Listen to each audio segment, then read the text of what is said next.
डॉब्राइनर का rule of triad बेटा कल बताया था आप लोगों को और उसे डिटेल में एक्सप्लेन कर दिया था। अब डॉब्राइनर साहब के बाद एक और साहब थे, Newland.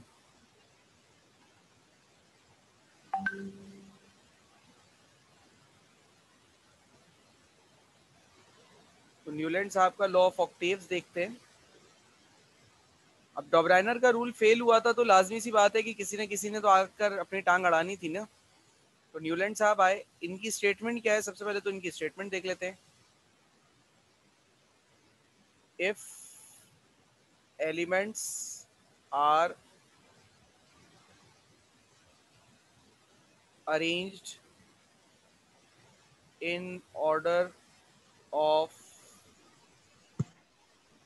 increasing atomic masses,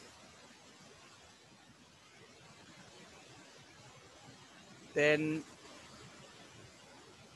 every eighth element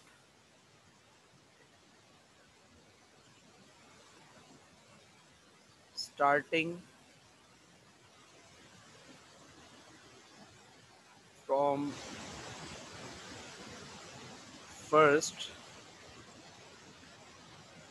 repeat its characteristics। अगर एलिमेंट्स को in the order of increasing atomic mass place किया जाए तो हर आठवां एलिमेंट पहले एलिमेंट की प्रॉपर्टीज को रिपीट करेगा। ये कहा है न्यूलैंड साहब ने अपने लॉ में। क्या मतलब है, देखते हैं इसको। अच्छा, एलिमेंट्स को अरेंज करते हैं in the order of increasing atomic masses.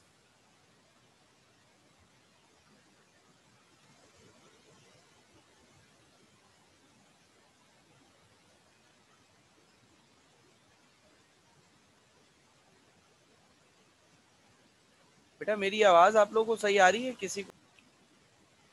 अच्छा भाई, अब एलिमेंट्स की सीक्वेंस लिख लेते हैं। एलिमेंट्स को in the order of increasing atomic mass place कर रहे हैं। तो पहला है lithium, beryllium, boron, carbon, nitrogen, oxygen, fluorine. इसके बाद sodium, magnesium, aluminium, silicon, phosphorus, sulphur, chlorine. इधर आ जाएगा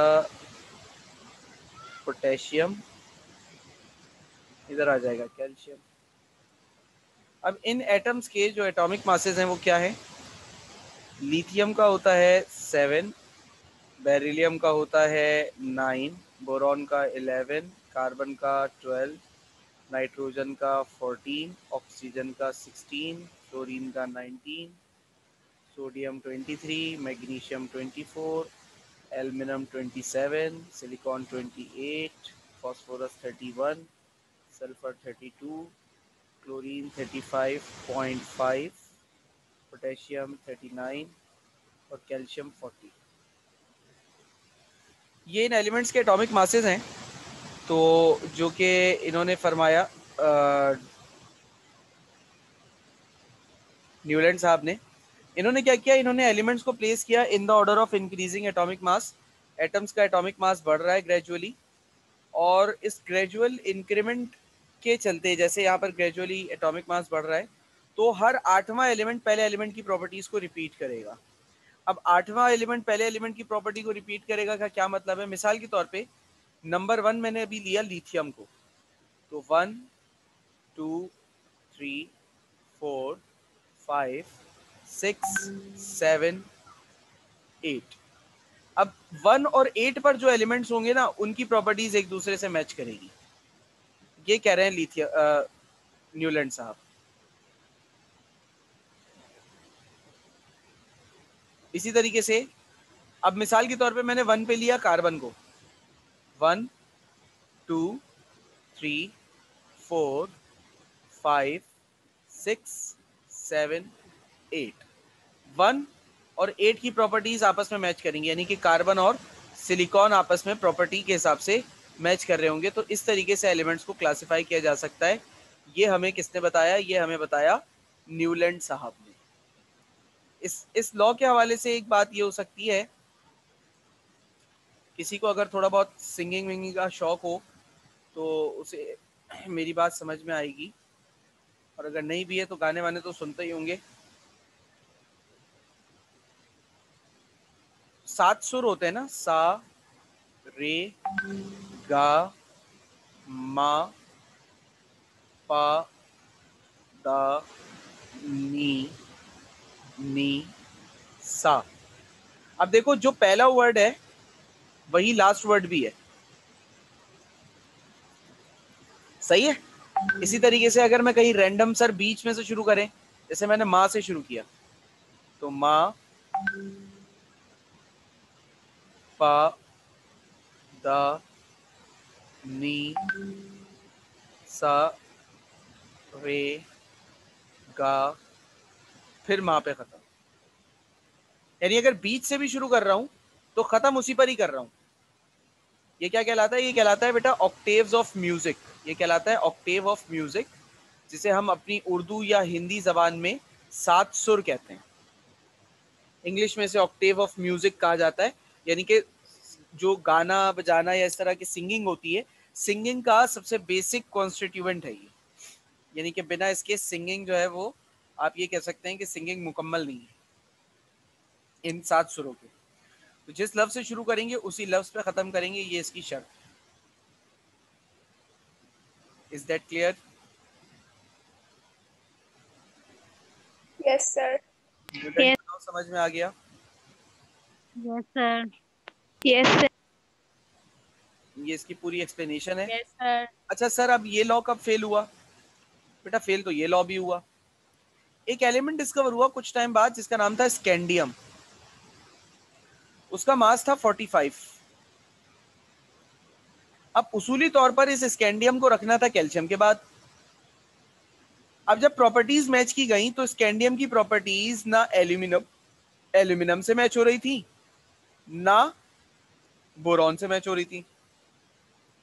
और अगर 8 एटम्स की गिनती के हिसाब से देखा जाए तो अगर एल्यूमिनियम 1 होगा तो 1 2 3 4 5 6 7 8 यही आ रहा है। तो 8वें एलिमेंट के हिसाब से स्कैंडियम की प्रॉपर्टीज या तो एल्यूमिनियम से मिलनी चाहिए या बोरॉन से मिलनी चाहिए।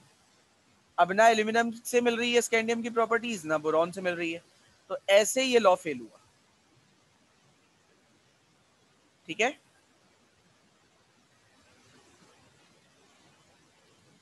क्लियर हो गई बात बेटा? Yes sir. हम यहाँ yes sir. After discovery of heavy metals,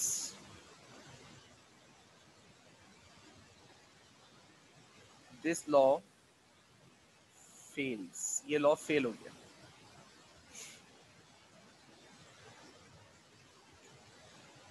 इसके बाद एक और साइंटिस्ट आए 1869 में, लूथर मेयर। लदर मेयर कह लें, लूथर मेयर कह लें। लदर मेयर्स क्लासिफिकेशन।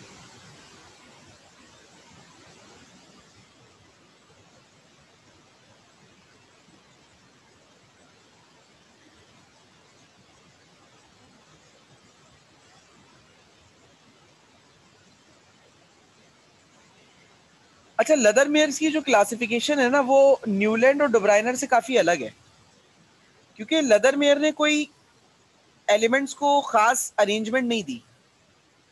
इसने बहुत सिंपल सा एक काम किया। इसने क्या किया? इसने एक ग्राफ बनाया। हम भी बना लेते हैं।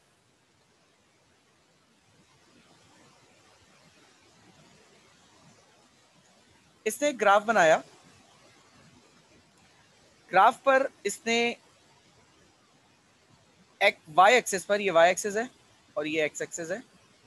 वाई एक्सिस पर इसने एटम्स का लिया एटॉमिक वॉल्यूम,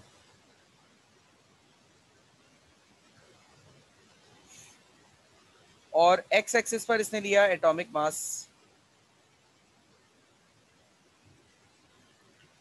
ये जो पॉइंट है ये 0 का पॉइंट है।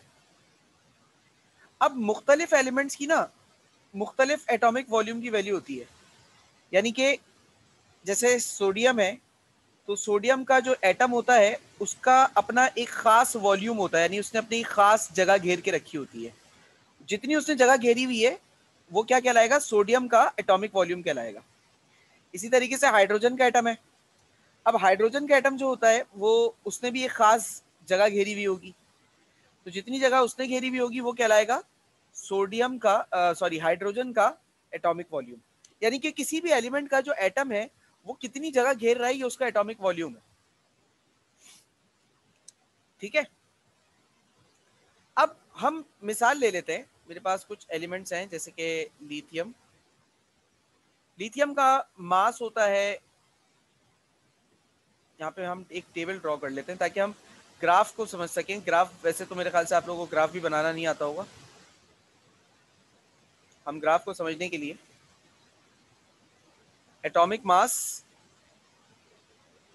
और वॉल्यूम, ये दो हमने वैल्यूज लेनी है ना। तो लिथियम का मास होता है 7। अब इसका जो वॉल्यूम है हम मान लेते हैं वो वॉल्यूम है फॉर एग्जांपल इसका 10। फिर लिथियम के बाद अगला जो एलिमेंट आता है वो आता है बेरिलियम। तो बेरिलियम का एटॉमिक मास जो होता है वो होता है 9। इसका एटॉमिक वॉल्यूम लिथियम से कम होगा, कितना हो गया? For example 8। फिर बेरिलियम के बाद आता है बोरॉन। बोरॉन का मास होता है 11। इसका वॉल्यूम इससे भी कम होता है, मान लिया हमने 6। फिर बोरॉन के बाद आता है कार्बन। इसका मास इससे भी ज़्यादा होता है 12। हमने मान लिया इसका वॉल्यूम है 4। अब हमने क्या किया, हमने इन वैल्यूज के हिसाब से पॉइंट सिलेक्ट करने हैं, ग्राफ बनाना है। मैं आपको पूरा ग्राफ बनाना सिखा रहा हूँ कि किस तरीके से होगा। 0 के बाद मान लेते हैं ये पॉइंट जो है ये 5 है, ये पॉइंट एटॉमिक मास में 10 है, ये मान लिया हमने 15 है, ये मान लिया 20, ये मान लिया 25, ये मान लिया 30, 30 के बाद 35, 40। इस तरीके से हमने वैल्यूज मार्क कर ली। अब वॉल्यूम की वैल्यू निकालनी है। मान लेते हैं इस वैल्यू को 5, इसको 10, इसको 15, इसको 20 एंड सो ऑन। ठीक है, अब मुझे लिथियम की वैल्यू प्लॉट करनी है। लिथियम के मास की वैल्यू क्या है? 7। 7 यहाँ कहीं होगा ना, इस जगह पर कहीं 7 होगा। 5 और 10 के बीच में आएगा ना 7। तो मान लिया हमने 6 और 7 यहाँ पर है। ठीक है, और इसके वॉल्यूम की वैल्यू क्या है? 10। 10 तो हमने मार्क किया हुआ, ये रहा 10। हमें क्या करना है, हमने एक सीधी लाइन 7 के पॉइंट से ऐसे खड़ी करके ड्रॉ कर लो। इसी तरीके से एक स्ट्रेट लाइन 10 से ड्रॉ करो, बिल्कुल स्ट्रेट। अब ये दोनों लाइंस एक दूसरे को जहां काट रही है ना उस जगह पर एक पॉइंट मार्क कर लो और बाकी हिस्से को मिटा दो।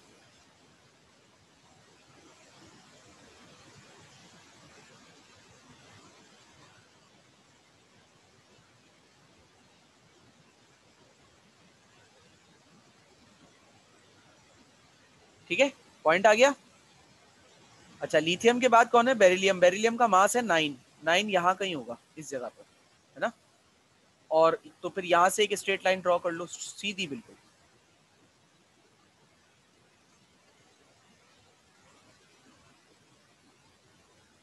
ठीक है, वॉल्यूम क्या इसका? 8। 8 यहाँ कहीं होगा, इस जगह पर, है ना। यहां से एक स्ट्रेट लाइन ड्रॉ कर लो। अब जिस जगह पर इन दोनों लाइंस ने एक दूसरे को कट किया वहां पर एक पॉइंट मार्क कर लो। बाकी जो फाजिल लाइन है उसको मिटा दो।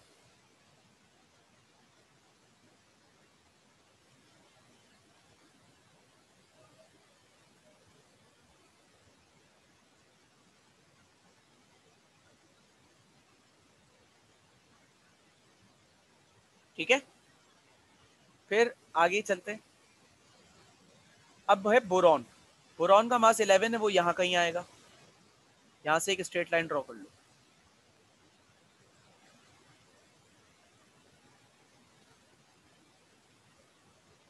वॉल्यूम क्या है इसका? 6 यहाँ कहीं होगा, इस जगह पे, है ना? तो हमने 6 की लाइन एक ड्रॉ कर ली। जहां पर दोनों लाइंस एक दूसरे से इंटरसेक्ट करें वहां पर एक पॉइंट मार्क कर लो। मान लो पॉइंट यहाँ आया।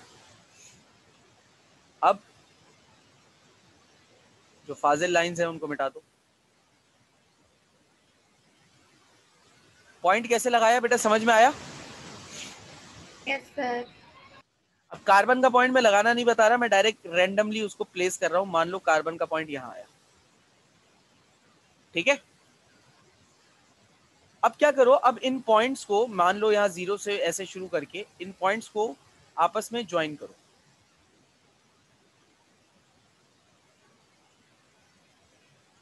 ऐसे ज्वाइन हो गए, ठीक है ना? ये टॉप पीक आ गई। अच्छा, जब लेदरमेयर ने इस तरीके से ग्राफ प्लॉट किया ना, तो उसको पॉइंट्स को वो जब जोड़ता गया तो उसे ऐसे करके ग्राफ मिला।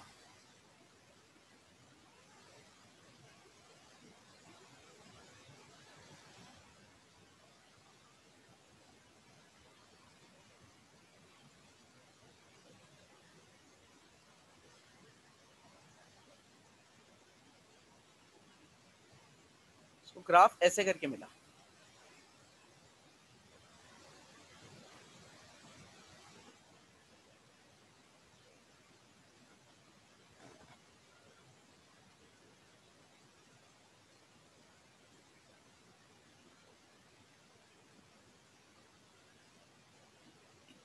ऐसे, ठीक है?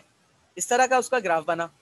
अब ग्राफ के हर टॉप पोजीशन पे, जैसे यहाँ पर एक पॉइंट है, यहाँ पर एक पॉइंट आएगा, इसी तरीके से एक पॉइंट यहाँ पर, एक पॉइंट यहाँ पर, एक पॉइंट यहाँ पर आया। फिर सेकंड पोजीशन, सेकंड टॉप,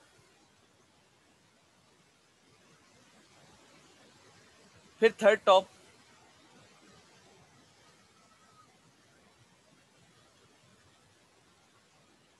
फिर फोर्थ टॉप,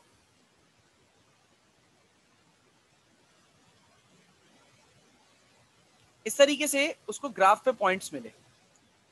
अच्छा, हर टॉप पोजीशन पर एक एलिमेंट था, जैसे lithium, sodium, potassium, rubidium, caesium, यहाँ पर था फ्रेंशियम।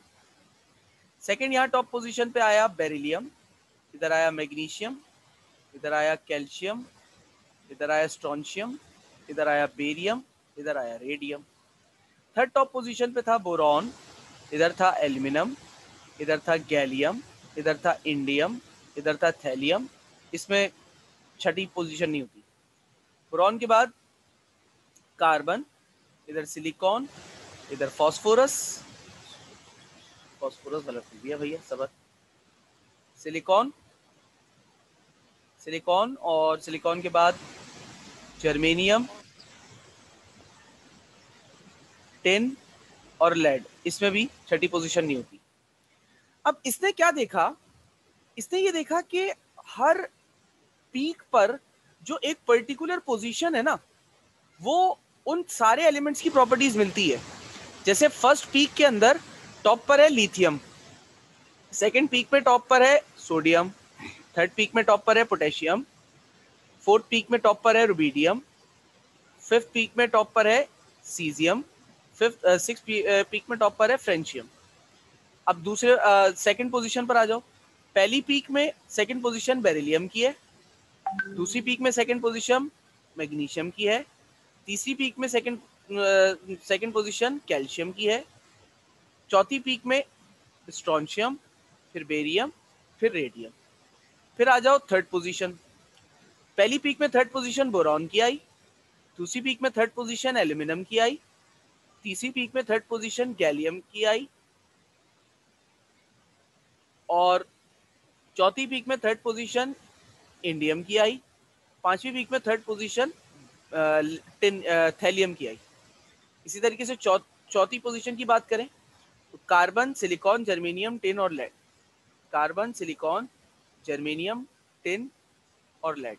इसने ये ऑब्जर्व किया कि हर पीक पे सेम पोजीशन पर जो एलिमेंट्स आ रहे हैं उनकी प्रॉपर्टीज आपस में मिलती जुलती है।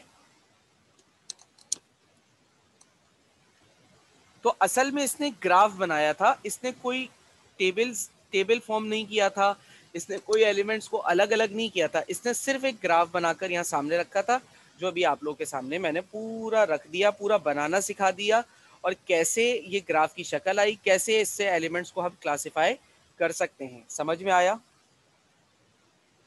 Yes, sir. Yes. Yes, sir. कोई सवाल इसमें या कंफ्यूजन है तो पूछ सकते हैं आप लोग। No, sir. अच्छा, अब फेल तो ये भी लॉ हुआ, फेल तो ये भी हुआ, तभी तो आगे की बात आई है। अगर ये फेल नहीं होता तो आगे की कोई बात ही ना होती। अब ये कब फेल हुआ?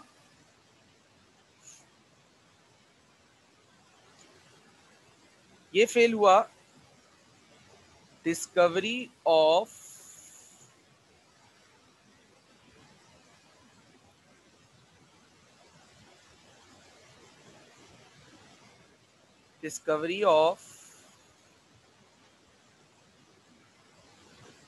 noble gases and some heavy metals leads to the failure of this classification। जब नोबल गैसेस यानी कि हीलियम, नियॉन वगैरह डिस्कवर हुई और कुछ हैवी मेटल डिस्कवर हुए, तब जाकर ये क्लासिफिकेशन फेल हो गई। Is that clear to you all? Yes, sir. इस पूरे टॉपिक Yes, में, sir. आज के पूरे टॉपिक में किसी को कोई सवाल? 2 टॉपिक्स पढ़े हमने आज।